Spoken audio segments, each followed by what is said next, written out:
Hello everybody, it's Monday night in Torah Talks. I'm your host for this evening, Rabbi Rabs. Coming to you live from the House of Rabs, and of course my partner in crime here, the one and only holy Levi ben Abraham, aka Luke Ford. And when I say holy, I'm not joking around. I'm not just blowing wind up his sails here. He's holy because last week, if you paid close attention in the show, he mentioned that you could be getting laid right now if you were to shave your beard. Yeah, two different women. Two different chicks. Two attractive women. Two attractive women. One with really big meter. Big bank account? Big meter. Big characteristics of kindness and compassion. Okay. She's got that going for her. Right? And they both basically said to you... They'd sleep with me if I shaved. They propositioned you, if you will. Yeah. And they said that they would actually have sexual intercourse in a marital way if you would just shave your beard. How far off did the beard? All the way off, or just not the ZZ Top look? We didn't get into specifics because it just wasn't even a choice for me. So when I say holy, it's because he has decided to grow his beard against his better wisdom.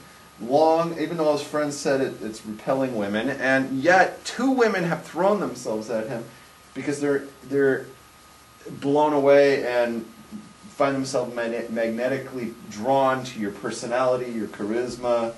They want to blow me away, but I said no. Fist pump, right? And I bet you cannot find somebody out there who has this ZZ Top look going from with the Ray-Bans, cool shades. Got the hair going, it's got the suit going. And these women, they had legs, they knew how to use them. They had legs, they knew how to choose them. She's alright, yeah. So two of them? Yeah, both at once too.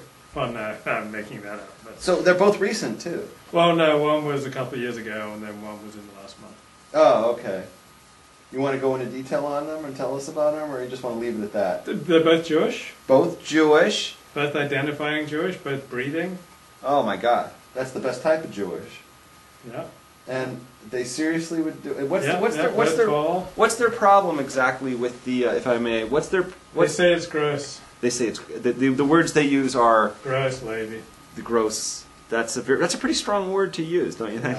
Yeah. That pretty much kills it, don't you think? That's really a shame. All right, what do they say in the chat room? Anything? The boy wonders in there. So, hey, what's his name? Your friend, Henry. Hey, Henry, how's it going? And Rabs can be Luke's Torah scholar. Luke be Rabs' wingman. There's a third viewer. I want to see who that is. Oh, William609. And he was there last week, and we don't know who he is. William609, hi, and please identify yourself if you can. All right, so you let's see. What do you have from last week? Or what you had a story last week that you wanted to tell, but we didn't have time. Right, there was something I wanted to mention. Yeah, it was brought to my attention. Here, let's make sure we're moved in. I hope we're both online. Thanks for bringing that up. It was brought to my attention that someone said to me that we're actually very good for each other. That's what my therapist says. Oh, really? We'll get to that in a second too. That Luke and I are very good for each other, and it's like we bullshit everybody, apparently. People don't believe it when we say we just, work together. We're like, we're like broadcast partners, but we're not friends on the outside. Right. It's like we just avoid each other all week.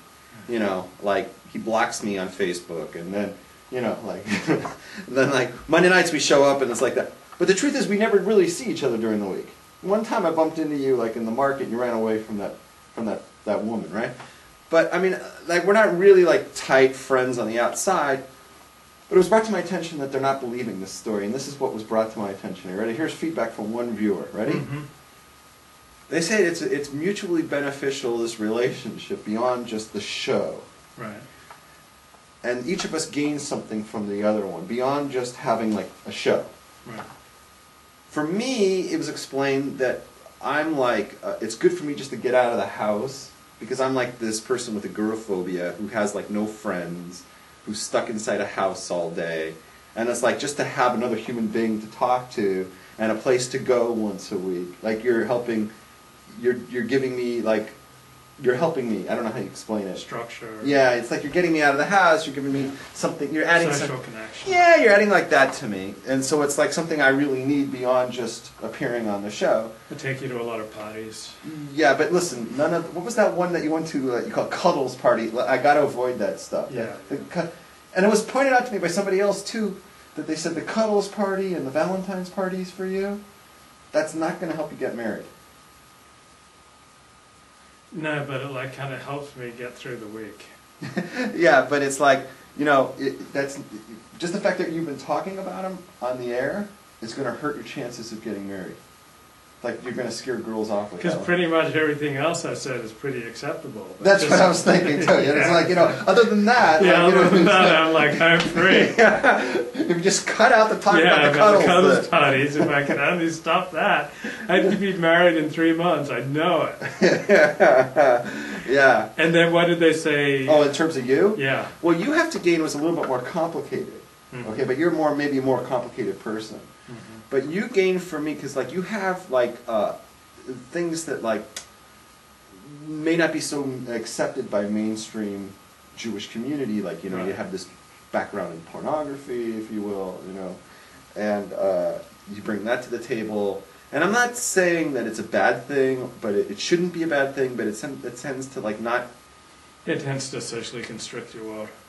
Right, and also the fact that like you're a ger, you're a convert, right. which Shouldn't constrict you necessarily. It shouldn't at all. It should help people. And it doesn't if you're not suspect. But if you go and you're suspect in other ways, then it doesn't go well together. Okay. If you're a girl and you're playing by the rules, you're conforming. You're conforming. It's not such a problem. But if you're a girl and then you got like so many suspect things in addition, then the girl just multiplies them. So your blog is really your suspect thing. My blog, my past, just the things I say and do, and the cuddles parties. The cuddle party. Like, but I want to be honest. There are plenty of garum to Orthodox Judaism and just blend in. Yeah, there and are. It's not a problem, but they're not like doing. Like stick out like a sore thumb. Yeah, they kind don't of garum. stick out like a sore thumb. So. And you try to stick out like a sore thumb. I think you really try to. Because you're like me. You have to be different than other people. You just have to be yourself, and you end up different than other people. And I see that definitely within you. I can recognize it because that's very much with me. You know. So you got to be yourself. It's going to be hard for you to structure yourself exactly like everybody else. It's not going to work for you. Yeah, and it's that way for me with every community. It's not just, outside of Orthodox Judaism, I just fit in with every community who ever No, been. No, I know. So the same issues that I have with Orthodox Judaism, I've had with every community I've been in, secular community, right now, community, right every now, community. Right now, I'm sure, like I'm a freak. you're with you do that Alexander. I do Alexander technique. I'm sure you go to the school, right? Yeah, I'm sure the only guy who dresses like the way you do, right? Yeah, so you don't fit in there. Yeah. You probably didn't fit in with the whole Reform crowd, right? Because you had to be like too firm for the room there. It's like I wear my yarmulke, and like I'm really into it, and that they're not, and like you just want to wear a tallis just to stick it to them, right? And then when you're around us, you're like, oh, Masora Shmora. So you're like, you don't want to fit in anywhere. You're like, you're a rebel everywhere you go. Everywhere you go, you probably could write a book of how you don't fit in a series. The places I don't fit in, write them out. Tell your shrink that's your next assignment. Write out every place in your life that you don't fit in, that you try to belong to, right? So anyway, so it was brought to my attention that it's good for you. Well, I see Esther joined. Hey, Esther, how's it going? It's good for you if you see who William is, if he identifies the plumber, because I want to know. It's not going to be saved. Yeah, don't worry. I watch you guys every Monday. I live in Corpus Christi, Texas, on the Gulf Coast. I'm pro-cannabis, libertarian Jew.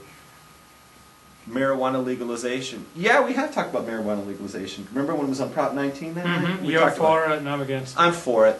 I'm for legalization of all drugs.